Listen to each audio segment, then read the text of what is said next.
Hello friends, welcome to living stone classes. मैं हूं अंजना और आज हम अपना एक नया टॉपिक स्टार्ट करने वाले हैं, संविधान में अनुच्छेद। तो हम इसमें जितने भी महत्वपूर्ण आर्टिकल्स हैं उन्हीं की चर्चा करने वाले हैं। और इससे पहले मैं कहना चाहूँगी कि ये टॉपिक जैसे ही कंप्लीट होगा, आप सभी लोगों का होमवर्क ये है कि आपको कहीं से भी आर्टिकल्स मिले उसको आपको पढ़ना है और पढ़ने के बाद आपको रिकॉल करना है कि कौन सा आर्टिकल किससे रिलेटेड है। तो इस तरीके से आपको करना है और एक्सरसाइज का कोई भी हो या टेस्ट सीरीज है तो उनको भी लगाना है। तो इस तरीके से आपका ये टॉपिक कंप्लीट हो जाएगा, क्योंकि पीसीएस का भी एग्जाम आने वाला है और आरओ का भी। तो चलिए हम अपना ये आर्टिकल वाला टॉपिक स्टार्ट करते हैं। भारतीय संविधान में वर्तमान में 26 नवंबर 1921 की स्थिति के अनुसार कितनी 26 नवंबर 1921 की स्थिति अनुसार गणना की दृष्टि से कितने हैं? 468 अनुच्छेद हैं, परंतु क्रमांक की दृष्टि से बताया इसने कि अभी भी 395 अनुच्छेद हैं। मतलब ये कि मूल संविधान में कितने आर्टिकल थे? 395। अब वर्तमान में कितने बताए जा रहे हैं? 468। मतलब कहने का कि अगर हम गिनती करें तो कितने हैं? 468। और मूल संविधान में थे 395। लेकिन क्या हुआ कि मूल संविधान में ही ए बी सी डी इस हिसाब से हमने इनको जोड़ दिया गया है। तो उस तरीके से अगर हम देखते हैं, टोटल गिनते हैं, तब हमारे जाके 468 अनुच्छेद हो जाते हैं। और ये इन्हीं के अंदर इनको बढ़ाया गया है। 395 आर्टिकल्स हैं, इन्हीं के अंदर इनको जोड़ दिया गया है ए बी सी डी लगा करके। इसलिए अगर गणना की दृष्टि से देखें तो 468 अनुच्छेद हैं हमारे संविधान में, परंतु क्रमांक की दृष्टि से इतने अनुच्छेद हैं 395 तथा सभी अतिरिक्त अनुच्छेदों में मूल अनुच्छेदों के साथ देखिए मैं ये का खा गा या ए बी सी इस तरीके से इसको लगा करके जोड़ा गया है। इसी प्रकार गणना की दृष्टि से संविधान के भागों की जो संख्या है, मैंने कल भी बताया था कितनी हो गई है, 25 हो गई है। तो मैंने बताया था कि मूल संविधान में कितने भाग थे? तो 22 भाग थे और 4 भाग बाद में जोड़े गए थे, 4 का 9 का 9 खा 14 का। तो 22 और 4 हुए 26। 26 में से जो एक जो भाग था, 7वां भाग, 7वें भाग को 7वें संविधान संशोधन के माध्यम से उसको क्या किया गया था? उसको निरसित या समाप्त कर दिया गया था। ये बात मैंने कल बताई होगी। तो इसलिए भाग पढ़ने के लिए आप जो मैंने पिछली क्लास ली थी भाग वाली, तो उसको आप जाके वहाँ से प्लेलिस्ट से देख लीजिए। और ये घटना चक्र बहुत ही महत्वपूर्ण बुक है, कंप्लीट आपको करना ही होगा, क्योंकि देखिए आरओ का भी एग्जाम है और पीसीएस का भी एग्जाम लगा हुआ है। तो घटना चक्र पढ़ना कितना इंपॉर्टेंट है सभी के लिए, क्योंकि उसमें सारे PYQ हैं और उसको जितना आप सॉल्व करेंगे वो आपके लिए उतना ही अच्छा है। तो वो सारी प्लेलिस्ट में जाके आप उसको एक बार सुन लीजिए। तो चलिए हम आगे चलते हैं। इसी प्रकार गणना की दृष्टि से संविधान के भागों की संख्या 25 हो गई है। संविधान के मूल पाठ में 22 भाग 300 मूल की बात कर रहे हैं, मूल संविधान की। तो मूल पाठ में 22 भाग 395 अनुच्छेद और कितनी अनुसूचियां हैं? 8 अनुसूचियां थी। संविधान संशोधनों के द्वारा कुछ नए अनुच्छेद जोड़े या प्रतिस्थापित कर दिए गए, मतलब या तो उनमें जोड़ा गया या तो उनको वहां से हटा दिया गया, और कुछ अनुच्छेद निकाले भी गए, हटाया गया, जोड़ा गया। मतलब संविधान संशोधनों के द्वारा जैसी जिस हिसाब से जरूरत थी उस हिसाब से हमने उसमें जोड़ा या उनको वहां से निकाल दिया इस तरीके से। और नई अनुसूचियां भी उसमें जोड़ी गई और उनकी संख्या कितनी हो गई? बढ़ करके 8 से 12 हो गई। अनुसूचियों की बात कर रहा है कि नई अनुसूचियां भी जोड़ी गई हैं और उनकी संख्या 8 थी पहले, अब बढ़कर कितनी हो गई हैं? तो 12 हो गई हैं। विधानता नए राज्य को शामिल करना, अनुच्छेद 2। नए राज्यों का गठन, भारतीय संविधान का अनुच्छेद 3 और विधि के समक्ष समता, अनुच्छेद 14। अनुच्छेद 17 में अस्पृश्यता का अंत, गिरफ्तारी और निरोध से संरक्षण, ये किस में है? अनुच्छेद 22 में। गिरफ्तारी और निरोध से संरक्षण अनुच्छेद 22 में। अनुच्छेद 36 से 51 तक, मतलब 36 से लेकर के 51 तक का जो भी आर्टिकल है उसमें क्या रखे गए हैं? नीति निर्देशक तत्वों की बात की गई है। भारतीय संविधान में नीति निर्देशक तत्वों के तहत समान न्याय, निःशुल्क विधिक सहायता, अनुच्छेद 39A में या 39 में ग्राम पंचायतों का गठन या संगठन किसमें है? अनुच्छेद 40 में। काम, शिक्षा और लोक सहायता पाने का अधिकार किसमें है? काम, शिक्षा और लोक सहायता पाने का जो अधिकार है ये किस आर्टिकल में है? तो अनुच्छेद 41 में है। कार्य करने के लिए न्यायोचित और मानवीय दशाएं तथा प्रसूति सहायता, कार्य करने के लिए न्यायोचित एवं मानवीय दशाएं तथा प्रसूति सहायता, आर्टिकल 42 में इसकी बात की गई है। समान नागरिक संहिता किसमें है? आर्टिकल 44 में, 44 में। शैशव पूर्व देखभाल और 6 वर्ष से कम आयु के बच्चों के लिए शिक्षा की व्यवस्था, ये किस आर्टिकल में है? तो आर्टिकल 45 में। आर्टिकल 45 में क्या है? समान नागरिक संहिता है, आर्टिकल 44 में, तथा शैशव पूर्व देखभाल और 6 वर्ष से कम आयु के जो बच्चे हैं उनके लिए जो शिक्षा की व्यवस्था की गई है वो आर्टिकल 45 में की गई है। जबकि कार्यपालिका से न्यायपालिका का पृथक्करण, मतलब 50-50 की बात है, तो कार्यपालिका से न्यायपालिका का पृथक्करण आपको याद रखना है। 50-50 से इस तरीके से याद रहेगा, आर्टिकल 50 मतलब अनुच्छेद 50। तो ये आपका हो गया कार्यपालिका से न्यायपालिका का पृथक्करण, अनुच्छेद 50 में उल्लिखित है। अब आता है आर्टिकल 44। आर्टिकल 44 में क्या बात की गई है? तो आर्टिकल 44 में कृषि एवं पशुपालन के संगठन से संबंधित है। आर्टिकल 54 भारत के राष्ट्रपति का निर्वाचन इसमें है। आर्टिकल 75 अनुच्छेद 75 में क्या है? 75 में प्रधानमंत्री व मंत्रिपरिषद का गठन। प्रधानमंत्री व मंत्रिपरिषद का गठन किसमें है? तो अनुच्छेद 75 में। अनुच्छेद 76 में क्या है? भारत का महान्यायवादी। भारत का महान्यायवादी किसमें है? अनुच्छेद 76 में। अनुच्छेद 78 78 आर्टिकल में है, राष्ट्रपति को जानकारी देने के संबंध में प्रधानमंत्री के कर्तव्य। राष्ट्रपति को जानकारी देने के संबंध में किसके कर्तव्यों की बात की गई है? प्रधानमंत्री के कर्तव्यों की बात की गई है। किसमें? तो आर्टिकल 78 में, अनुच्छेद 78 में बात की गई है, राष्ट्रपति को जानकारी देने के संबंध में प्रधानमंत्री के कर्तव्य।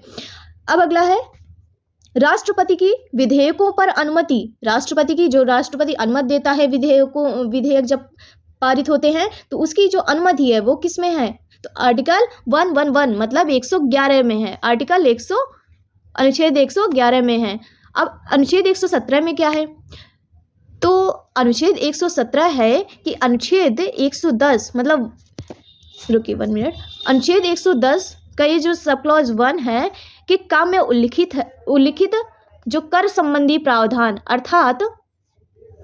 अर्थात कर अधिरोपण करने वाला विधेयक या संशोधन राष्ट्रपति की सिफारिश से ही पूरा स्थापित या प्रस्तावित किया जाएगा। तो इसमें कहा गया है आर्टिकल 117 है, इसमें प्रावधान है कि ये जो अनुच्छेद 110 का सब क्लॉज 1 का आर्टिकल है, इसमें बताया गया है कि इसमें जो कर संबंधी प्रावधान है अर्थात कर का जो अधिरोपण करने वाला विधेयक या संशोधन जो भी होगा राष्ट्रपति की सिफारिश से ही पूरा स्थापित या प्रस्तावित किया जाएगा। पहले राष्ट्रपति से सिफारिश करनी होगी, इसके बाद ही इसको प्रस्तावित किया जाएगा, अन्यथा नहीं। ऐसा उपबंध करने वाला विधेयक राज्यसभा में पूरा स्थापित नहीं किया जाएगा। मतलब इसमें इतना समझ लीजिए कि इसमें वित्तीय विधेयक के विषय में विशेष प्रावधान है, मतलब कि राष्ट्रपति की सिफारिश इसमें जरूरी है। अब है हमारा अगला 119 आर्टिकल 119। इसमें क्या है? अनुच्छेद 119 में संसद में वित्तीय कार्य संबंधी प्रक्रिया का विधि द्वारा विनियमन। संसद में वित्तीय जो भी कार्य होंगे उसके उस संबंधी प्रक्रिया का जो विधि द्वारा विनियमन। और अनुच्छेद 121 में है उच्चतम न्यायालय। उच्च न्यायालय के किसी न्यायाधीश के संबंध में संसद में चर्चा पर निर्बंधन। तो 121 में क्या है? उच्चतम न्यायालय, उच्च न्यायालय के किसी न्यायाधीश के संबंध में संसद में चर्चा पर निर्बंधन। अनुच्छेद 123 में है संसद में विश्रांति काल में अध्यादेश प्रख्यापित करने की राष्ट्रपति की शक्ति। और 124 आर्टिकल में क्या है? 124 में है सर्वोच्च न्यायालय की स्थापना और उसके गठन का प्रावधान किया गया है। किसमें? 124 अनुच्छेद में, 124 में क्या है कि सर्वोच्च न्यायालय की स्थापना और उसके गठन का प्रावधान किया गया है। अब है 131 अनुच्छेद 131, इसमें है सर्वोच्च न्यायालय का आरंभिक क्षेत्राधिकार। 131 में है सर्वोच्च न्यायालय का आरंभिक क्षेत्राधिकार। भारत का नियंत्रक एवं महालेखा परीक्षक, ये भी बहुत इंपॉर्टेंट आर्टिकल है। 148, तो भारत का नियंत्रक एवं महालेखक जो परीक्षक है वो है 148 में। 155 अनुच्छेद 155 में राज्यपाल की नियुक्ति है। अनुच्छेद 164 इसमें है मुख्यमंत्रियों एवं मंत्री परिषद की नियुक्ति। तो 155 आर्टिकल किससे संबंधित है? राज्यपाल की नियुक्ति से। 164 जो आर्टिकल है वो किससे संबंधित है? तो मुख्यमंत्रियों एवं मंत्री परिषद की नियुक्ति से। राज्य के महाधिवक्ता की नियुक्ति संबंधी जो प्रावधान है वो 165 में। तो राज्य के महाधिवक्ता की नियुक्ति संबंधी प्रावधान 165 में। तो 155 में राज्यपाल, 164 में मुख्यमंत्रियों एवं मंत्री परिषद की नियुक्ति। राज्य के महाधिवक्ता की नियुक्ति संबंधी प्रावधान किसमें है? तो 165 अनुच्छेद में। तथा राज्य विधानसभाओं की संरचना है उसकी बात किसमें की गई है? तो अनुच्छेद 170 में बात की गई है राज्य विधानसभाओं की संरचना के बारे में। अनुच्छेद 215, अनुच्छेद जो 215 है उसमें उच्च न्यायालय का अभिलेख न्यायालय होना, मतलब ये कि उच्च न्यायालय का क्या होगा? एक अभिलेखीय न्यायालय होगा, इसकी बात की गई है। किसमें? 215 में। अनुच्छेद 222 आता है किसी न्यायाधीश का एक उच्च न्यायालय से दूसरे उच्च न्यायालय में अंतरण, जो कोई भी मतलब 222 में है कि किसी न्यायाधीश का एक उच्च न्यायालय से दूसरे उच्च न्यायालय में अंतरण। अनुच्छेद 226 में है विशेष रिट जारी करने की उच्च न्यायालय की शक्ति। विशेष रिट जारी करने की उच्च न्यायालय की शक्ति किसमें है? तो अनुच्छेद 226 में। अनुच्छेद 227 इसमें क्या है? सभी न्यायालयों के अधीक्षण की उच्च न्यायालय की शक्ति। 227 में सभी न्यायालय के अधीक्षण की उच्च न्यायालय की शक्ति। अब हमारा अगला आर्टिकल है 245। अनुच्छेद 245 में है संसद द्वारा और राज्यों द्वारा, संसद द्वारा और राज्य विधान मंडलों द्वारा जो बनाई गई विधियों का विस्तार, मतलब विधायी शक्तियों का जो वितरण है वो किसमें है? तो 245 में। अनुच्छेद 245 में संसद द्वारा और राज्य विधान मंडलों द्वारा जो बनाई गई विधि है उनका विधियों का क्या करना? विस्तार। ये सब किसमें है? तो अनुच्छेद 245 में। वित्त आयोग का अनुच्छेद कौन सा है? तो 280। अखिल भारतीय सेवाएं किसमें है? अनुच्छेद 312। अखिल भारतीय सेवा किसमें है? 312 में। संघ लोक सेवा आयोग मोस्ट इंपॉर्टेंट, संघ लोक सेवा आयोग का आर्टिकल है 315। अनुच्छेद 318। अनुच्छेद 318 में लोक सेवा जो आयोग है उसके सदस्यों और कर्मचारियों की सेवा की शर्तों के से संबंधित जो प्रावधान है, ये प्रावधान जो है वो है 318 में। अनुच्छेद 320। अनुच्छेद 320 में क्या है? लोक सेवा आयोगों के कार्य, लोक सेवा के कार्य क्या क्या, आयोग के कार्य क्या क्या है? तो वो किसमें है? अनुच्छेद 320 में। अनुच्छेद 332 ए। अनुच्छेद 332 ए ये किसमें है? तो प्रशासनिक अधिकरण, प्रशासनिक अधिकरण से संबंधित है। अनुच्छेद 324। अनुच्छेद 324 में निर्वाचन आयोग के गठन की बात की गई है, तो अनुच्छेद 324 में निर्वाचन आयोग के गठन की बात की गई है। अनुच्छेद 323 में प्रशासनिक अधिकरण की बात की गई है और उन अनुच्छेद जो 320 है उसमें लोक सेवा आयोग के जो कार्य हैं उनकी बात की गई है। अनुच्छेद 330। अनुच्छेद 330 में लोकसभा में अनुसूचित जातियों व अनुसूचित जनजातियों के लिए स्थानों का आरक्षण की बात किसमें की गई है? तो 330 में। किसमें? लोकसभा में। लोकसभा में अनुसूचित जातियों और अनुसूचित जनजातियों के लिए जो आरक्षण का जो प्रावधान किया गया है वो है अनुच्छेद 330 में। अनुच्छेद 332 में क्या है? अनुच्छेद जो 332 है इसमें है राज्यों की विधानसभाओं में अनुसूचित जातियों और अनुसूचित जनजातियों के लिए स्थानों के आरक्षण की बात की गई है। अगर लोकसभा की बात करता है तो आर्टिकल है 330। अगर राज्यों की विधानसभाओं की में अनुसूचित जातियों और अनुसूचित जनजातियों के लिए स्थानों के आरक्षण की बात करता है तो आर्टिकल है 332। अनुच्छेद 351 सॉरी अगर बात करता है आर्टिकल 351 की, अनुच्छेद 351 में हिंदी भाषा के विकास के लिए जो इसमें निर्देश दिए गए, हिंदी भाषा का क्या करना है? विकास। किस हिंदी भाषा का विकास से संबंधित जो प्रावधान है वो किसमें है? तो अनुच्छेद 351 में। अनुच्छेद 352 में क्या है? आपात की उद्घोषणा, मतलब आपातकालीन प्रावधान किससे संबंधित है? तो 352 अनुच्छेद से संबंधित है। अब है प्रमुख अनुच्छेद दिए गए हैं और एक दृष्टि में इधर लिखा हुआ है तो चलिए हम देखते हैं एक दृष्टि में। पहला अनुच्छेद में है संघ का नाम और राज्य क्षेत्र। दूसरा है नए राज्यों का प्रवेश या स्थापना। नए राज्यों के प्रवेश या स्थापना किससे संबंधित है? तो आर्टिकल 2 से। संघ का नाम और राज्य क्षेत्र आर्टिकल 1। आर्टिकल 3 है नए राज्यों का निर्माण और वर्तमान राज्यों के क्षेत्रों, सीमाओं या नामों में परिवर्तन। अब बात की गई है अनुच्छेद 5 की, तो अनुच्छेद 5 में क्या है? संविधान के प्रारंभ में नागरिकता, मतलब इसमें भारतीय नागरिकता की बात की गई है और इसमें क्या है? तो इसमें नागरिकता से संबंधित कौन सा आर्टिकल है? तो 5। ये जो नागरिकता का आर्टिकल कौन कौन से है? तो 5 से 11 तक भाग 2 में नागरिकता को रखा गया है। अनुच्छेद 14 है विधि के समक्ष समानता या समता का अधिकार। किसमें? 14 में। अनुच्छेद 15 में है धर्म, मूल वंश, जाति, लिंग या जन्मस्थान के आधार पर विभेद का प्रतिषेध, मतलब कोई भी व्यक्ति धर्म, जाति, लिंग इन सब के आधार पर भेदभाव नहीं करेगा। किसमें है? अनुच्छेद 15 में ये बात कही गई है। अब है आर्टिकल 16। 16 में किसकी बात की गई है? तो 16 में है लोक नियोजन से संबंधित प्रावधान, विषयों में अवसर की समता, मतलब लोक नियोजन के जो विषय हैं उसमें अवसर की समता की बात की गई है आर्टिकल 16 में। 17 है अस्पृश्यता का अंत, छुआछूत का अंत। 18 है उपाधियों का अंत। 19 है वाक स्वतंत्र आदि विषय कुछ अधिकारों का संरक्षण की बात इसमें की गई है। अनुच्छेद 20 में है अधिकारों के लिए दोष सिद्धि के संबंध में संरक्षण, मतलब अपराधों के लिए दोष सिद्धि के संबंध में संरक्षण की बात की गई है आर्टिकल 20 में। 21 में है प्राण एवं दैहिक स्वतंत्रता का संरक्षण। अनुच्छेद 21 क्लॉज का इसमें है 6 से 14 वर्ष तक के सभी बच्चों को निःशुल्क और अनिवार्य शिक्षा का अधिकार। इसमें 6 से 14 वर्ष तक के सभी बच्चों को निःशुल्क और अनिवार्य शिक्षा का अधिकार इन सब की बात की गई है अनुच्छेद 21 का में। मतलब इसमें अनुच्छेद 21 का सब क्लॉज का है जो ए है, जो इसमें कहा गया है कि राज्य 6 से 14 वर्ष के आयु के जितने भी बच्चे हैं उनको ऐसे ढंग से जैसा कि राज्य विधि द्वारा अवधारित करे। इसमें निःशुल्क तथा अनिवार्य शिक्षा की बात की गई है। और ये जो अनुच्छेद है कब जोड़ा गया अनुच्छेद 21 में, तो 86वां जो संविधान संशोधन 2002 में हुआ उसके माध्यम से आर्टिकल मतलब अनुच्छेद 21 में इसको अनुच्छेद 21 में का को इसको जोड़ा गया। ठीक, तो ये आपका आर्टिकल हो गया अनुच्छेद 21 का। अब है 22। अनुच्छेद 22 में है कुछ दशाओं में गिरफ्तारी और निरोध से संरक्षण। कुछ दशाओं में गिरफ्तारी और निरोध से संरक्षण की बात की गई है आर्टिकल 22 अनुच्छेद 22 में। अनुच्छेद 23 में है मानव दुर्व्यापार और बलात् श्रम का प्रतिषेध। मानव दुर्व्यापार और बलात् श्रम का प्रतिषेध आर्टिकल 23। अनुच्छेद 24 में है कारखानों आदि में बालकों के नियोजन का प्रतिषेध। अनुच्छेद 25 अंतःकरण की और धर्म के अबाध रूप से मानने और आचरण और प्रचार करने की स्वतंत्रता। मतलब अंतःकरण की और धर्म के अबाध रूप से मानने, आचरण करने और प्रचार करने की स्वतंत्रता की बात की गई है अनुच्छेद 25 में। अब अनुच्छेद 19 में बात की गई है अल्पसंख्यक जो वर्ग हैं उनके हितों के संरक्षण की बात की गई है अनुच्छेद 21 में। अनुच्छेद 32 में है संवैधानिक उपचारों का अधिकार। अब आप कमेंट बॉक्स में बताइए कि अनुच्छेद 32 के बारे में किसने क्या कहा है।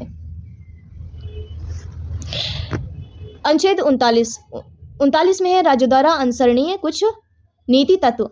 अनुच्छेद 39 जो 39 का है इसमें बात की गई समान न्याय और निःशुल्क विधिक सहायता। तो समान न्याय तथा निःशुल्क विधिक सहायता की बात की गई है अनुच्छेद 39 के में। अनुच्छेद 39 में बात की गई है राज्य द्वारा अनुसरणीय कुछ नीति तत्व, इसकी बात की गई है। अनुच्छेद 40 में ग्राम पंचायत की स्थापना का प्रावधान किया गया है। वहीं अगर बात करें अनुच्छेद 41 की, तो अनुच्छेद 41 में बात किया गया है कुछ दशाओं में काम, शिक्षा और लोक सहायता पाने का अधिकार।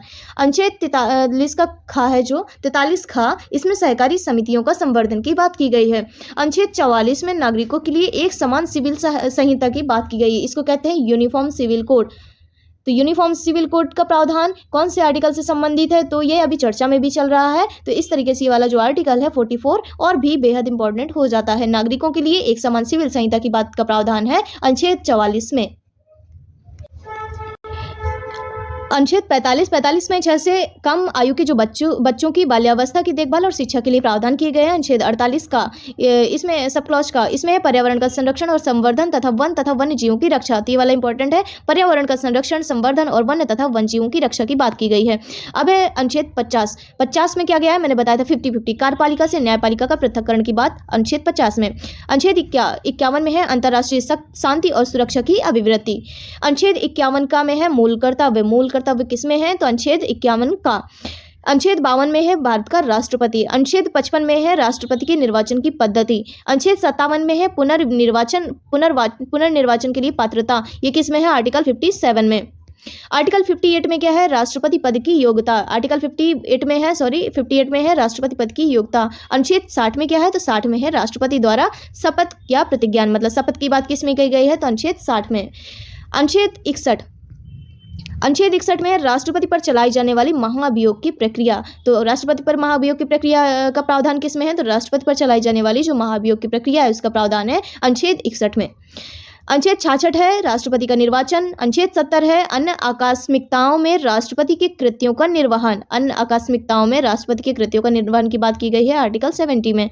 72 में है क्षमा। तो 72 आर्टिकल है क्षमा आदि की और कुछ मामलों में दंडादेश के निलंबन परिहार या लघुकरण की राष्ट्रपति की शक्ति है। तो राष्ट्रपति से संबंधित यह आर्टिकल है और इसमें क्षमा वह किन किन दशाओं में कर सकता है, कुछ मामलों में दंड देने, वो कैसे मतलब उसको दंड दिया जा सकता है, राष्ट्रपति की ये शक्तियों की बात करता है। तो ये क्षमा आदि की और कुछ मामलों में दंडादेश की निलंबन परिहार और लघुकरण की राष्ट्रपति की शक्ति की ये बात करता है। अनुच्छेद 73 की बात करें तो संघ की कार्यपालिका शक्ति का इसमें विस्तार किया गया है। किस की बात की गई है, अनुच्छेद 73 में। 74 में है राष्ट्रपति को सहायता और सलाह देने के लिए मंत्रिपरिषद। ये इंपॉर्टेंट आर्टिकल है, राष्ट्रपति की सहायता और सलाह देने के लिए जो मंत्रिपरिषद है उसका आर्टिकल है 74। 75 का सब क्लॉज 1 में है प्रधानमंत्री की नियुक्ति कौन करेगा, राष्ट्रपति करेगा। तो प्रधानमंत्री की नियुक्ति कौन करेगा, राष्ट्रपति करेगा। और अन्य मंत्रियों की नियुक्ति जो होगी राष्ट्रपति प्रधानमंत्री की सलाह पर करेगा। तो प्रधानमंत्री की नियुक्ति करेगा राष्ट्रपति, और जो अन्य मंत्रियों की नियुक्ति राष्ट्रपति किसकी सलाह से करेगा, तो प्रधानमंत्री की सलाह से करेगा। तो ये किस में प्रावधान है, तो 75 का सब क्लॉज 1 में। 76 अनुच्छेद 76 में क्या है, इसमें है भारत का महान्यायवादी। 79 अनुच्छेद 79 मतलब आर्टिकल 79 में संसद के गठन का प्रावधान। आर्टिकल 80 में है राज्यसभा की संरचना। तो 76 भारत का महान्यायवादी, 79 संसद के गठन का प्रावधान, 80 में है राज्यसभा की संरचना, 81 में क्या है, 81 में लोकसभा की संरचना। तो राज्यसभा की संरचना 80 में और 81 में लोकसभा की संरचना। 83 का सब क्लॉज 1, 83 का सब क्लॉज 1 आर्टिकल में क्या है, राज्यसभा एक स्थायी सदन। तो इसकी बात है। 84 आर्टिकल 84 में संसद की सदस्यता के लिए अर्हता, मतलब क्या क्या योग्यता होनी चाहिए, तो संसद की सदस्यता के लिए तो आर्टिकल 84। 85 किससे संबंधित है, संसद के सत्र, सत्रावसान और विघटन से संबंधित है आर्टिकल 85। अब है 100 सब क्लॉज 1 आर्टिकल, लोकसभा अध्यक्ष द्वारा अपने निर्णायक मत का प्रयोग पक्ष एवं विपक्ष के मत बराबर या टाई होने पर, तो ये इसकी बात की गई है आर्टिकल 100 सब क्लॉज 1 में। लोकसभा अध्यक्ष द्वारा अपने निर्णायक जो मत का प्रयोग पक्ष एवं विपक्ष के मत बराबर होने पर, जो मतलब अगर पक्ष और विपक्ष का जब मत बराबर है किसी चीज़ में, तो वो निर्णायक मत कौन देता है, तो लोकसभा अध्यक्ष देगा। तो इस चीज़ का प्रावधान किस में किया गया है, तो आर्टिकल 100 का सब क्लॉज 1 में। अब है आर्टिकल 108, तो इसमें है क्या है, अनुच्छेद 108 में, अनुच्छेद 108 में कुछ दशाओं में दोनों सदनों की संयुक्त बैठक की बात की गई है। 109 में क्या है, धन विधेयकों के संबंध में विशेष प्रक्रिया। अनुच्छेद 110 में है धन विधेयक की परिभाषा। 112 में क्या है, वार्षिक वित्तीय विवरण 112। 117 में है वित्त विधेयकों के बारे में विशेष उपबंध। आर्टिकल 122 में क्या है, 117 में वित्त विधेयक के बारे में विशेष उपबंध। और अनुच्छेद 122 में है न्यायालयों द्वारा संसद की कार्रवाइयों की जाँच न किया जाना। तो क्या है इसमें 122 में कि न्यायालयों द्वारा संसद की कार्रवाइयों की जांच ना किया जाना, ये जो प्रावधान है 122 में। 123 में क्या है, 123 में है संसद के विश्रांत काल में अध्यादेश प्रख्यापित करने की राष्ट्रपति की शक्ति। संसद के विश्रांत काल मतलब ये जो संसद का जो विश्रांत काल में अध्यादेश प्रख्यापित करने की राष्ट्रपति की जो शक्ति है वो है अनुच्छेद 123 में। अब हमारा अगला आर्टिकल है 124। अनुच्छेद 124 में उच्चतम न्यायालय की स्थापना और गठन की बात की गई है। उच्चतम न्यायालय की स्थापना और गठन की बात किस में की गई है, तो अनुच्छेद 124 में। अब है अनुच्छेद 129। अनुच्छेद 129 में उच्चतम न्यायालय का अभिलेख न्यायालय होना, इसकी बात की गई है 129 में। 137 में क्या है, अनुच्छेद 137 में उच्चतम न्यायालय की पुनरावलोकन की शक्ति। उच्चतम न्यायालय की पुनरावलोकन की शक्ति, जुडिशियल रिव्यू की बात की गई है अनुच्छेद 137 में। अब है 143। अनुच्छेद 143 में उच्चतम न्यायालय से परामर्श करने की राष्ट्रपति की शक्ति। उच्चतम न्यायालय से परामर्श या ये न्याय निर्णय करने की जो राष्ट्रपति की जो शक्ति है कि वह परामर्श उच्चतम न्यायालय से ले सकती है या तो इसका प्रावधान है 143 में। अब अगला आर्टिकल है 148। भारत का नियंत्रक एवं महालेखा परीक्षक, इससे संबंधित आर्टिकल है 148। तो 148 में बात की गई है भारत का नियंत्रक एवं महालेखा परीक्षक। अनुच्छेद 155 में राज्यपाल की नियुक्ति की बात की गई है। अनुच्छेद 161 में क्षमा आदि की और कुछ मामलों में दंडादेश के निलंबन, परिहार या लघुकरण की राज्यपाल की शक्ति की बात की गई है। किसमें, तो यह आर्टिकल 161 में क्षमा आदि की और कुछ मामलों में दंडादेश के निलंबन, परिहार या लघुकरण की राज्यपाल की शक्ति की बात की गई है आर्टिकल 161 में। 162 में क्या है, 162 में है राज्य की कार्यपालिका शक्ति का विस्तार। राज्य की कार्यपालिका शक्ति का विस्तार है आर्टिकल 162 में है राज्य की कार्यपालिका शक्ति का विस्तार। अनुच्छेद आर्टिकल 161 का सब क्लॉज 1 में है राज्यपाल द्वारा मुख्यमंत्री की नियुक्ति। राज्यपाल द्वारा मुख्यमंत्री की नियुक्ति, या राज्य की बात हो रही, राज्यपाल द्वारा मुख्यमंत्री की नियुक्ति और मुख्यमंत्रियों की सलाह पर अन्य मंत्रियों की नियुक्ति। और केंद्र में कौन कर रहा था, तो केंद्र में कर रहा था राज्यपाल द्वारा मुख्यमंत्री की नियुक्ति। ये किस में है, तो यह स्टेट लेवल पे है। और अगर केंद्र की बात करें तो केंद्र में कर रहा था वही काम राष्ट्रपति। तो राज्यपाल द्वारा मुख्यमंत्री की नियुक्ति और मुख्यमंत्री की सलाह पर अन्य मंत्री की नियुक्ति का जो प्रावधान है वो है आर्टिकल 161 का सब क्लॉज 1 में। अब है आर्टिकल 165, इसमें है राज्य का महाधिवक्ता। अनुच्छेद 165 में राज्य का महाधिवक्ता। 169 आर्टिकल 169 इसमें है राज्यों के विधान परिषदों का उत्साधन या सृजन।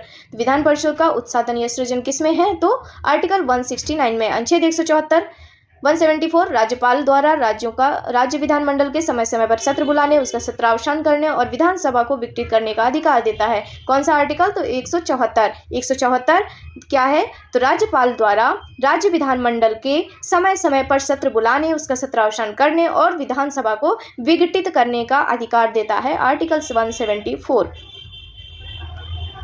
अब हमारा अगला आर्टिकल है 200, मतलब अनुच्छेद 200 राज्यपाल द्वारा विधेयकों पर अनुमति देना या अनुमति रोक लेना या राष्ट्रपति के विचार के लिए आरक्षित कर लेना, यह किसमें है? तो अनुच्छेद 200 में। तो राज्यपाल द्वारा विधेयकों पर अनुमति देना या अनुमति रोक लेना या राष्ट्रपति के विचार के लिए आरक्षित कर लेना, इसका प्रावधान किसमें है? तो अनुच्छेद 200 में इसकी बात की गई है। अनुच्छेद 201 में क्या है? तो राष्ट्रपति के विचार के लिए आरक्षित जो विधेयक है उसका प्रावधान है इसमें 201 में।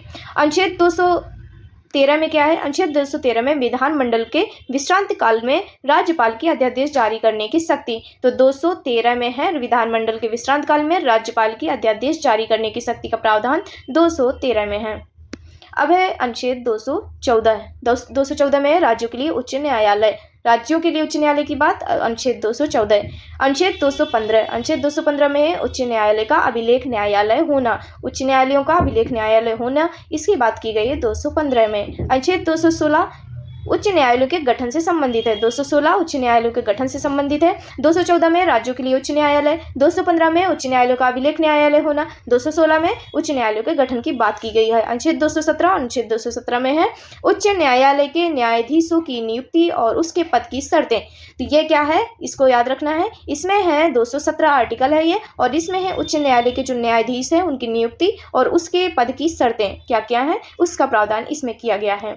अब अगला आर्टिकल है हमारा अनुच्छेद है 219 में है कि उच्च न्यायालय के न्यायाधीशों द्वारा शपथ या प्रतिज्ञान, ये किसमें है? तो अनुच्छेद 219 में उच्च न्यायालय के न्यायाधीशों द्वारा शपथ या प्रतिज्ञान की बात की गई है। अनुच्छेद 226 में है उच्च न्यायालय की कुछ रिटें हैं। कितने प्रकार की रिटें होती हैं, मुझे आप कमेंट बॉक्स में इसका आंसर जरूर दीजिएगा। कितने प्रकार की रिटें हैं, अगर हो सके तो उनका नाम भी बताना है। तो उच्च न्यायालय की कुछ रिटें हैं, उनको निकालने की शक्ति ये किसमें है? तो अनुच्छेद 226 से संबंधित है। अनुच्छेद 231 में है 2 या 2 से अधिक राज्यों के लिए एक ही उच्च न्यायालय की स्थापना। समझिएगा, इसमें कहा है 2 या 2 से अधिक राज्यों के लिए एक ही उच्च न्यायालय की स्थापना, यह किसमें है? तो अनुच्छेद 231 में। अनुच्छेद 233 इसमें जिला न्यायाधीशों की नियुक्ति की बात की गई। किसमें? जिला न्यायाधीशों की जो नियुक्ति है उसकी बात की गई है। अनुच्छेद 239 में संघ राज्य क्षेत्रों का प्रशासन, संघ राज्य क्षेत्रों का क्या? प्रशासन, इसकी बात की गई है। 239 में 239 में किसका? संघ राज्य क्षेत्रों के प्रशासन की बात की गई है। अब चलते हैं अगले आर्टिकल में। अब हमारा अगला आर्टिकल है 239 का अनुच्छेद 239 का यह दिल्ली के संबंध में विशेष उपबंध रखता है। 241 आर्टिकल क्या है? 241 में है संघ राज्य क्षेत्रों के लिए उच्च न्यायालय। संघ राज्य क्षेत्रों के लिए क्या? उच्च न्यायालय। 241 में अनुच्छेद 243 का में क्या है? ग्राम सभा। ग्राम सभा की बात किसमें की गई है? तो अनुच्छेद 243 का में। अनुच्छेद 243 खा में क्या है? पंचायतों का गठन। अनुच्छेद 243 ग पंचायतों की संरचना। अनुच्छेद 243 घ इसमें बात की गई है पंचायतों में स्थानों का आरक्षण। पंचायतों में स्थानों का आरक्षण की बात किसमें की गई है? तो अनुच्छेद 243 घ में। अनुच्छेद 243 झ इसमें बात की गई है पंचायतों की वित्तीय मामलों पर सिफारिश करने के लिए राज्यों द्वारा वित्त आयोग गठित करने का प्रावधान। क्या है इसमें? 243 जो झा है इसमें है पंचायतों के वित्तीय मामलों पर सिफारिश करने के लिए राज्यों द्वारा वित्त आयोग गठित करने का प्रावधान। वित्तीय मामलों पर सिफारिश करने के लिए राज्यों द्वारा वित्त आयोग गठित करने का जो प्रावधान दिया गया है वो किस आर्टिकल से संबंधित है? तो अनुच्छेद 243 झ से। अब अगला आर्टिकल है 243 टा। तो 243 टा किसमें है? पंचायतों के लिए निर्वाचन। पंचायतों के लिए निर्वाचन 243 टा। अनुच्छेद 243 था ये क्या है? तो ये नगर पालिकाओं का गठन। नगर पालिकाओं के गठन किसमें बात की गई है? 243 या का, तो ये है नगर गाँव के लिए निर्वाचन। 243 या घ, ये है जिला योजना के लिए समिति, जिला योजना के लिए समिति। 243 या झ, ये है सहकारी समितियों का निगमन। अब है अगला आर्टिकल 249। 249 में है राज्य सूची के विषय के संबंध में राष्ट्रीय हित, रुकिए 249 में क्या है, 249 अनुच्छेद में राज्य सूची के विषय के संबंध में राष्ट्रीय हित में विधि बनाने की संसद की शक्ति। यदि मतलब राज्य सूची के जो विषय हैं उसके संबंध में संसद कब कानून बना सकती है, जब उसके राष्ट्रीय हित में हो, तब वो संसद का जब कानून बनाती है तो इसमें संसद की जो शक्ति है उसकी बात की गई है किस अनुच्छेद में, 249 में। तो राज्य सूची के विषय के संबंध में राष्ट्रीय हित में विधि बनाने की संसद की शक्ति की बात किस में की गई है, तो अनुच्छेद 249 में। अगला आर्टिकल है 253। 253 में कहा गया है कि अंतर्राष्ट्रीय करारों को प्रभावी करने के लिए विधान, अंतर्राष्ट्रीय करारों को प्रभावी करने के लिए विधान 253।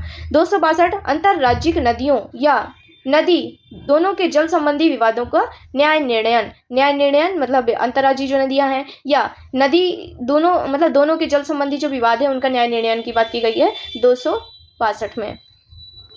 263 आर्टिकल 263 में बात की गई है अंतर्राज्य परिषद के संबंध में उपबंध है, तो ये इंपॉर्टेंट है 263 वाला, अंतर्राज्य परिषद से संबंधित है। 266 क्या है, भारत और राज्यों की संचित निधियां और लोक लेखे के बारे में प्रावधान। तो राज्य की संचित निधियां, भारत और राज्य की जो संचित निधियां उसके और लोक लेखे के बारे में जो प्रावधान किया गया है वो आर्टिकल 266 में। 267 में क्या है, भारत की आकस्मिक निधि, भारत की आकस्मिक निधि 267। 280 में है वित्त आयोग, 280 में है वित्त आयोग। 267 में क्या था, भारत की आकस्मिक निधि। 66 में क्या था, भारत और राज्यों की संचित निधियां और लोक लेखे के बारे में प्रावधान 266 में। तो इस तरीके से 280 वित्त आयोग से संबंधित है। अब 300 की बात करते हैं। अनुच्छेद 300 का, अनुच्छेद 300 का में है विधि के प्राधिकार के बिना व्यक्तियों को संपत्ति से वंचित नहीं किया जाना।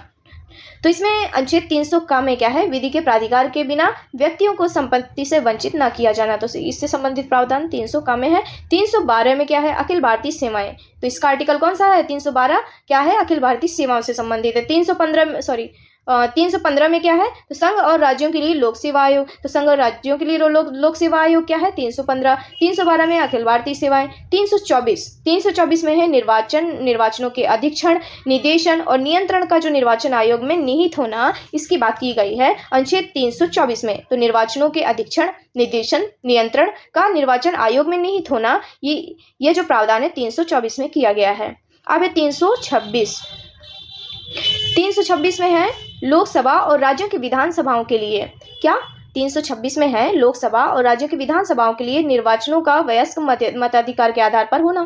तो लोकसभा और राज्यों की विधानसभाओं के लिए निर्वाचनों का वयस्क मताधिकार के आधार पर होना। तो निर्वाचन का वयस्क मताधिकार के आधार पर होना किसका, लोकसभा और राज्य की विधानसभाओं के लिए। तो ये आर्टिकल है 326। अब है 330 में है लोकसभा में अनुसूचित जाति और अनुसूचित जनजातियों के लिए सीटों का आरक्षण। तो अनुच्छेद 330 में है लोकसभा में अनुसूचित जाति और अनुसूचित जनजातियों के लिए सीटों का आरक्षण 330 इंपॉर्टेंट है आर्टिकल। अब है अगला आर्टिकल 331। 331 में क्या है, लोकसभा में आंग्ल भारतीय समुदाय का प्रतिनिधित्व। तो इसका क्या किया गया है कि 104वें संविधान संशोधन अधिनियम 2019 द्वारा यह निष्प्रभावी हो चुका है। तो इसमें ये आर्टिकल 331 से संबंधित था, आंग्ल भारतीय समुदाय से, एंग्लो इंडियंस से। अब है अनुच्छेद 332। 332 में राज्यों की विधानसभाओं में अनुसूचित जातियों और अनुसूचित जनजातियों के लिए स्थानों का आरक्षण की बात की गई है। राज्यों की विधानसभाओं में अनुसूचित जातियों और अनुसूचित जनजातियों के स्थानों का आरक्षण की बात 332 में की गई। कहाँ पे, राज्यों में, तो राज्यों की विधानसभाओं में। ठीक, तो यह है 332 में। 333 में है राज्यों की विधानसभाओं में आंग्ल भारतीय समुदाय का प्रतिनिधित्व, जो कि 104वें संविधान संशोधन के माध्यम 2019 के माध्यम से निष्प्रभावी हो गया है। तो इसका प्रावधान था 333 में। इसका प्रावधान किसमें, 333 में, अनुच्छेद 333 में। अब है अनुच्छेद 338। 338 में क्या है, राष्ट्रीय अनुसूचित जाति आयोग। राष्ट्रीय अनुसूचित जाति आयोग की बात की गई है अनुच्छेद 338 में। 338 का में है राष्ट्रीय अनुसूचित जनजाति आयोग। अगर पूछे जनजाति आयोग है 338 का में, अगर अनुसूचित जाति आयोग की बात करें तो 338 है। अब ये अनुच्छेद 338 खा, अनुच्छेद 338 खा है पिछड़े वर्गों के लिए राष्ट्रीय आयोग। तो देखिए 338 में अनुसूचित जाति आयोग, 338 का में अनुसूचित जनजाति आयोग। और अनुच्छेद 338 ख में पिछड़े वर्गों के लिए राष्ट्रीय आयोग की बात की गई है। 340 में क्या है? अनुच्छेद 340 में है पिछड़े वर्गों की दशाओं के अन्वेषण के लिए आयोग की नियुक्ति। तो पिछड़े जो वर्ग हैं उनकी दशाओं के अन्वेषण मतलब खोजबीन के लिए कि उनकी क्या स्थिति है समाज में, अन्वेषण के लिए आयोग की क्या करना, नियुक्ति। यह किस में है? तो 340 में। 343 में संघ की राजभाषा हिंदी और लिपि देवनागरी घोषित। तो यह किससे संबंधित है? संघ की भाषा हिंदी और देवनागरी लिपि घोषित की गई है, उसका जो आर्टिकल है 343। 344 में है राजभाषा आयोग। तो राजभाषा आयोग 344। 350 का अनुच्छेद 350 का प्रथम स्तर पर मातृभाषा में शिक्षा की सुविधाएं, प्राथमिक स्तर पर मातृभाषा में शिक्षा की सुविधाएं, इसकी बात 350 का में की गई। 350 का में क्या है? भाषाई अल्पसंख्यक वर्गों के लिए विशेष प्राधिकारी, भाषाई अल्पसंख्यक जो वर्ग हैं उनके लिए विशेष प्राधिकारी, मतलब जो अल्पसंख्यक वर्ग है उनको भी तो हमको संरक्षण देना है, बचाना है, तो उन्हीं की बात की गई कि भाषाई अल्पसंख्यक वर्गों के लिए विशेष प्राधिकारी की बात की गई अनुच्छेद 350 ख में। 352 अनुच्छेद 352 में है राष्ट्रीय आपात की घोषणा, युद्ध। अब घोषणा किस आधार पर? युद्ध या बाह्य आक्रमण या सशस्त्र जो विद्रोह है उसकी स्थिति में। तो आप राष्ट्रीय आपात की घोषणा का प्रावधान है 352 आर्टिकल में, लेकिन किस आधार पर राष्ट्रीय आपात की घोषणा की जा सकती है? तो युद्ध की स्थिति में, बाह्य आक्रमण की स्थिति में या सशस्त्र विद्रोह की स्थिति में हम जो राष्ट्रीय आपात की जो घोषणा है वो होगी। तो ये 3 आधार हैं, युद्ध, बाह्य आक्रमण और सशस्त्र विद्रोह की स्थिति में राष्ट्रीय आपात की घोषणा। तो इसका प्रावधान है 352 में। अब है अनुच्छेद 356। 356 में है राज्यों में संवैधानिक तंत्र के विफल हो जाने की दशा में उपबंध। राज्यों में संवैधानिक तंत्र के विफल हो जाने की दशा में उपबंध की बात की गई है अनुच्छेद 356 में। 360 में है वित्तीय आपातकाल घोषित करने का प्रावधान। वित्तीय आपातकाल घोषित करने का प्रावधान अनुच्छेद 360। 368 में क्या है? संसद के संविधान के संशोधन करने की शक्ति और प्रक्रिया। तो 368 क्या है? संविधान संशोधन किस आर्टिकल से संबंधित है? तो 368। अब ये हमारे हो गए आर्टिकल, अब हमारे हैं क्वेश्चन आंसर। तो चलिए चलते हैं, हम क्वेश्चन आंसर्स भी कर लेते हैं। पहला क्वेश्चन है भारतीय संविधान में है 300 अनुच्छेद, 350 अनुच्छेद, 400 से अधिक अनुच्छेद या 500 अनुच्छेद। तो 400 से ये वाला जो ऑप्शन है, देखिए 300 अनुच्छेद ये मतलब बेस्ट ऑप्शन नहीं है, तो इन चारों में से हमें सबसे जो बेस्ट ऑप्शन होगा वो चूज करना होता है। तो 400 से अधिक अनुच्छेद। तो चलिए अब इसकी व्याख्या भी देख लेते हैं, जो कि हम पढ़ भी चुके हैं पहले। भारतीय संविधान में 400 से अधिक अनुच्छेद हैं। गणना की दृष्टि से वर्तमान में इनकी संख्या लगभग 468 पहुंच गई है, परंतु क्रमांक की दृष्टि से देखें तो 395 अनुच्छेद हैं तथा सभी जो नए अनुच्छेदों को मूल संविधान के साथ, मूल संविधान का मतलब 395 अनुच्छेद थे हमारे मूल संविधान में, तो उनमें किस तरीके से जोड़ा गया है? का, खा, गा ये सब लगा करके उनको जोड़ा गया है। तो इस तरीके से कितनी संख्या पहुंच गई है? 468 के आसपास। अब है ऐसे ही संविधान के भागों की संख्या भी बढ़ करके 25 हो गई है। तो मैंने बताया था कि पहले 22 थे, और अगर हम वैसे गणना की दृष्टि से देखें तो 25 हैं। तो वैसे कितने भाग हैं? मूल संविधान में 22 थे, 22 अभी भी हैं, लेकिन अगर इसी तरीके इनको जोड़ा गया है, 4 बाद में जोड़े गए थे, एक जो था भाग वो बाद में 7वां जो भाग था 7वें संविधान संशोधन के माध्यम से उसको निरसित या समाप्त कर दिया गया था। तो इस तरीके से उसमें भागों की जो संख्या थी वो 25 हो गई है गणना की दृष्टि से, तो ये बताया गया है। तो अब है संविधान के मूल पाठ में 22 भाग, 395 अनुच्छेद और 8 अनुसूचियां थी। संविधान संशोधनों के द्वारा कुछ नए अनुच्छेद जो है जोड़े गए और कुछ अनुच्छेद निकाले भी गए, नई अनुसूचियां भी जोड़ी गई हैं और उनकी संख्या 8 से बढ़कर 12 हो गई। मतलब मूल संविधान में हमारी जो अनुसूचियां थी वो 8 थी और अब कितनी हो गई हैं? तो 12 हो गई हैं। यह बात इसमें अभी बताई गई है। अब है अगला हमारा दूसरा क्वेश्चन है भारतीय संविधान में आरंभ में कितने अनुच्छेद थे? तो आरंभ में हमारे कितने अनुच्छेद थे? 395 हमारा ये आंसर है। वर्तमान में भारतीय संविधान में गणना की दृष्टि से कुल कितने अनुच्छेद और अनुसूचियां हैं? तो हमारा आंसर क्या होगा? तो इसमें देखिए, इसको मूल्यांकन से आयोग ने बाहर कर दिया इस क्वेश्चन को। तो इसमें देखिए ऑप्शन में कहीं भी इसमें 12 अनुसूचियां, अगर कहीं 12 अनुसूचियां दी गई हैं तो 305। देखिए अनुच्छेद कह रहे वर्तमान में भारतीय संविधान में गणना की दृष्टि से कुल कितने अनुच्छेद और अनुसूचियां हैं कह रहा है। तो गणना की दृष्टि से 448 हैं, तो इसमें 448 कहीं भी दिया ही नहीं गया। तो इस तरीके से ये वाला जो क्वेश्चन है वो मतलब सही नहीं है, तो इसको मूल्यांकन से आयोग ने बाहर किया हुआ है। चौथा है भारत, तो इस तरीके से हमारी जो गणना की दृष्टि से कह रहे हैं ना, तो 448 अनुच्छेद हो जाएंगे और 12 अनुसूचियां, ये ऑप्शन इस तरीके से बनना चाहिए था। चौथा है हमारा क्वेश्चन मूल भारतीय संविधान में कितने भाग, अनुच्छेद और अनुसूची थे? तो इसमें 22 भाग, 395 अनुच्छेद और 8 अनुसूचियां थी। पहला इसका ऑप्शन सही है। अब भारतीय संविधान में शामिल है, क्या शामिल है? 395 अनुच्छेद, 22 भाग, 12 अनुसूचियां, तो बिल्कुल सही है। अगला क्वेश्चन है हमारा छठवां, सूची 1 को सूची 2 से सम्मिलित कीजिए तथा नीचे दी गई सूचियों के नीचे दिए गए कोड से 77 का चयन करना है। नए राज्यों का गठन, अब ये इसको हमको बताना है। तो नए राज्यों का गठन ये हो जाएगा अनुच्छेद 3 से संबंधित है। अब है नागरिकता, नागरिकता का अनुच्छेद है, ये संविधान का भाग कौन सा है, तो भाग 2 से संबंधित है। और है मौलिक अधिकार, मौलिक अधिकार का कौन सा भाग है, तो भाग 3 से संबंधित है मौलिक अधिकार। और प्रशासनिक अधिकरण की स्थापना संबंधित है अनुच्छेद भारतीय संविधान का अनुच्छेद 323A। तो इस तरीके से हमारा ए का 2, बी का 1 और सी का 4 और डी का 3। चलिए ऑप्शन देखते हैं। तो इसमें ए ऑप्शन सही है। नए राज्यों का गठन भारतीय संविधान का अनुच्छेद 3, नागरिकता भारतीय संविधान का भाग 2 और मौलिक अधिकार भारतीय संविधान का भाग 3 और प्रशासनिक अधिकरण की स्थापना संविधान का अनुच्छेद 323A। तो ये हमारा 6 का आंसर था। 7वां क्वेश्चन है, राष्ट्रपति के सिफारिश के बगैर कोई विधेयक जो कर लगाता है विधायिका में नहीं रखा जा सकता। यह प्रावधान भारत के संविधान के किस अनुच्छेद के अंतर्गत आता है, तो राष्ट्रपति के सिफारिश के बगैर कोई भी विधेयक जो कर लगाता है विधायिका में नहीं रखा जा सकता है। यह प्रावधान भारत संविधान के किस अनुच्छेद के अंतर्गत आता है, तो यह है 117। तो यह आर्टिकल 117 से संबंधित है। अनुच्छेद 117 में प्रावधान है कि अनुच्छेद 110 के सब क्लॉज 1 के उपखंड का से च में उल्लिखित कर संबंधी जो प्रावधान है, अर्थात कर अधिरोपण करने वाला विधेयक या संशोधन राष्ट्रपति की सिफारिश से पूरा स्थापित या प्रस्तावित किया जाएगा, अन्यथा नहीं। ऐसा उपबंध करने वाला विधेयक राज्यसभा में पूरा स्थापित नहीं किया जाएगा, इसकी बात की गई है।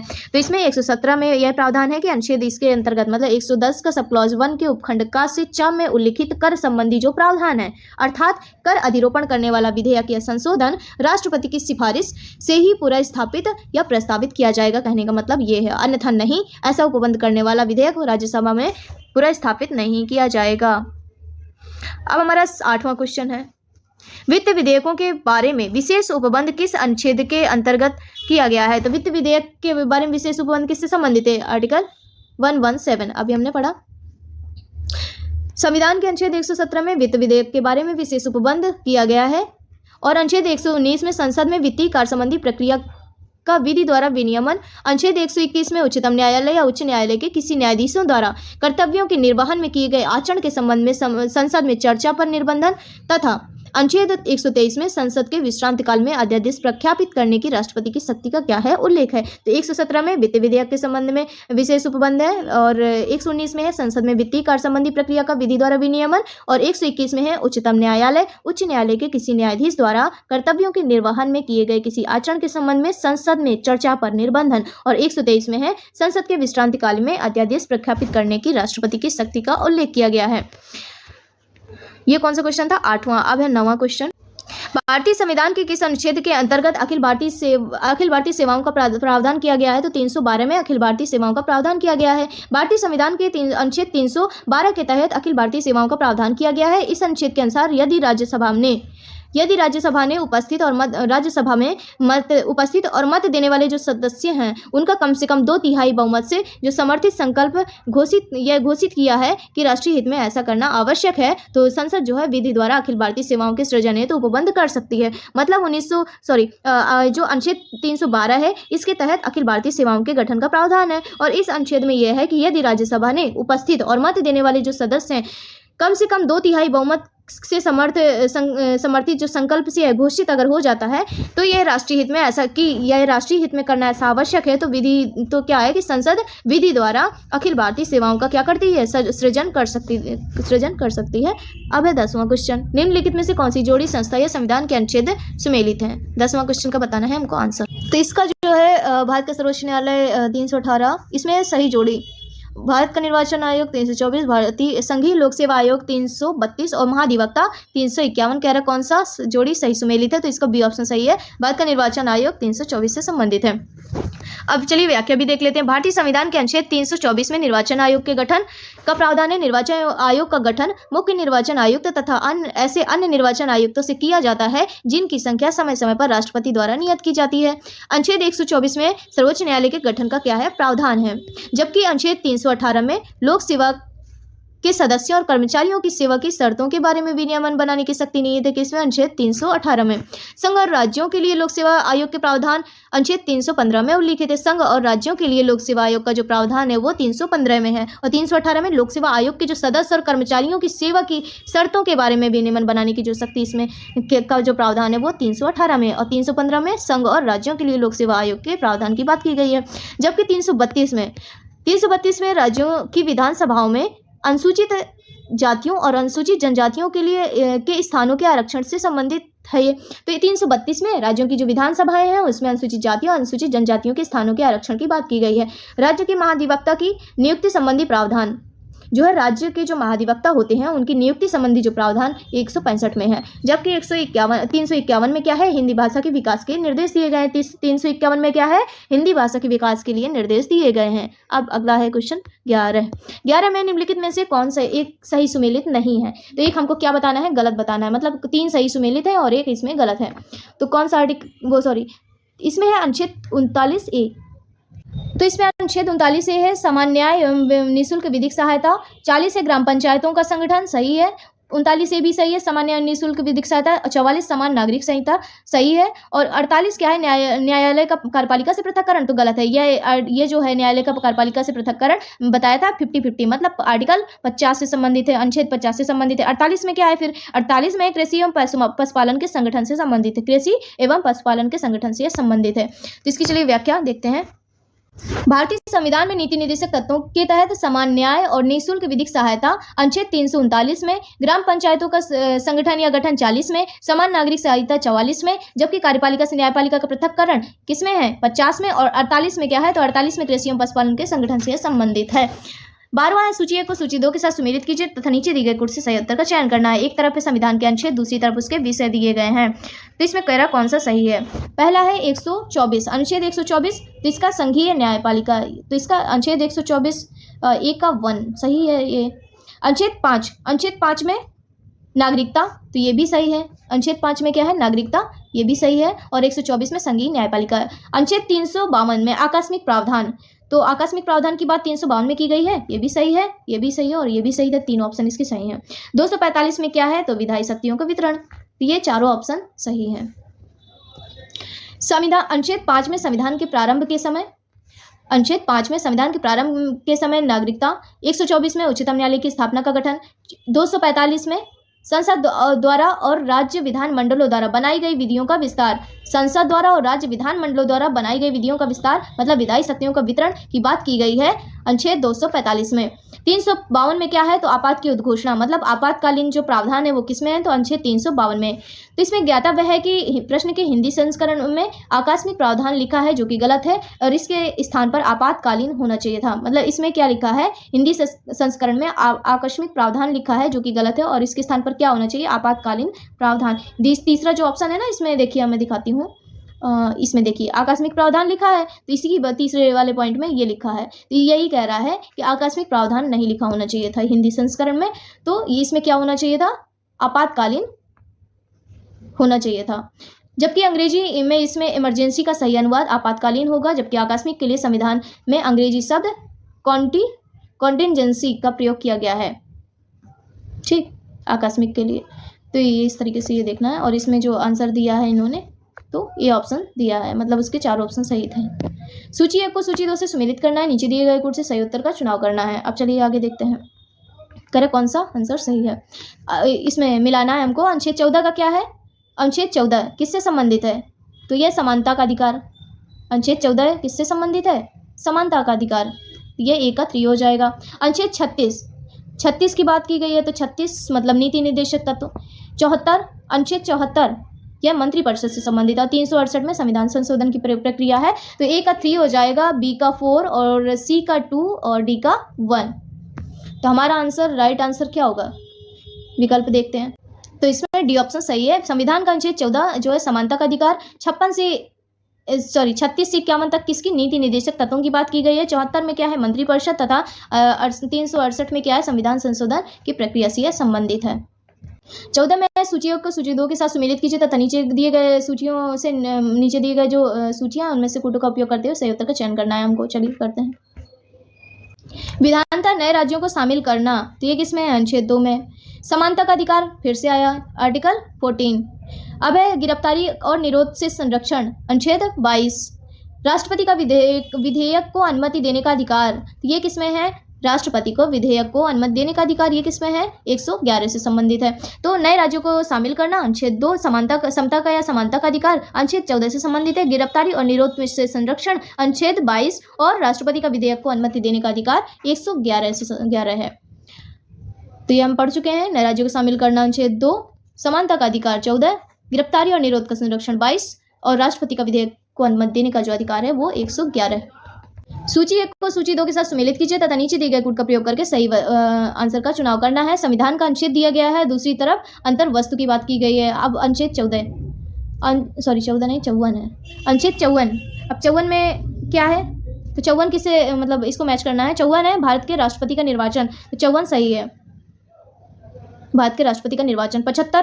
75 में प्रधानमंत्री और मंत्रिपरिषद की नियुक्ति। 155 में है राज्य के राज्यपाल की नियुक्ति और 164 राज्य के मुख्यमंत्री और मंत्रिपरिषद की नियुक्ति की बात की गई है। तो इस तरीके से ये चारों आमने सामने सही होंगे। 54 में राष्ट्रपति का निर्वाचन, 75 में मंत्री और मंत्रिपरिषद की नियुक्ति, 155 में है राज्य के राज्यपाल की नियुक्ति, 164 में राज्य के मुख्यमंत्री और मंत्रिपरिषद की नियुक्ति। तो ये हो गया हमारा कौन सा क्वेश्चन है, ये 15। और हाँ, इसमें राज्य विधानसभाओं की संरचना की बात जो है ये 170 में वर्णित है। तो 54 भारत के राष्ट्रपति का निर्वाचन, 75 में प्रधानमंत्री की मंत्रिपरिषद की नियुक्ति, 155 में राज्य के राज्यपाल की नियुक्ति, 64 में राज्य के मुख्यमंत्री मंत्रिपरिषद की नियुक्ति, राज्य विधानसभाओं की संरचना 170 में वर्णित है।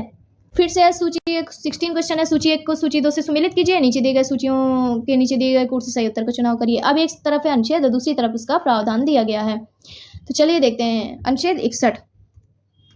अनुच्छेद 61 में क्या है, राष्ट्रपति पर महाभियोग, तो इसका ए का 2 हो जाएगा। अनुच्छेद 67 का क्लॉज खा, तो इसका क्या होगा, राष्ट्रपति को हटाना।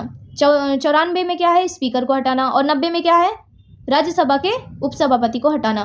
तो ये हो गया 61 का राष्ट्रपति पर महाभियोग। 67 का खा जो है, क्लॉज खा है, इसका क्या है, उपराष्ट्रपति को हटाना। और 94 का है स्पीकर को हटाना। 90 है राज्यसभा के उपसभापति को हटाना। सही सम्मेलन तो हमने कर ही दिया है। 61 का राष्ट्रपति पर महाभियोग, 67 का राष्ट्रपति को हटाना और 54 में क्या है, 67 का खा जो था उपराष्ट्रपति को हटाना और 94 का है स्पीकर को हटाना, 90 का है राज्यसभा के उपराष्ट्रपति को हटाना। सूची 1 को सूची 2 के साथ सम्मिलित कीजिए, नीचे दिए गए कूट से फिर से सही उत्तर का चुनाव करना है। तो चलिए कर लेते हैं। अनुच्छेद 323 ए, 323 में प्रशासनिक अधिकरण, तो इसका क्या हो जाएगा, ए का 2। 323 में ए में है प्रशासनिक अधिकरण, 324 में है निर्वाचन, 324 में निर्वाचन, 330 में लोकसभा के लिए अनुसूचित जाति व अनुसूचित जनजाति सदस्यों का आरक्षण, तो ये 330 में है। और 320 में लोक सेवा आयोग के कार्य की बात की गई है। इस तरीके से इसका ऑप्शन जो है वो सी ऑप्शन इसका सही होगा। 323 का ए जो मैंने बताया प्रशासनिक अधिकरण। आज हम इसके सारे क्वेश्चन को कंप्लीट नहीं कर पाएंगे, कुछ काम है मुझे, इसीलिए हम अगले जितने भी क्वेश्चन बचे हुए हैं वो हम अगले वीडियो में कंप्लीट करेंगे। थैंक यू, जय हिंद, जय भारत।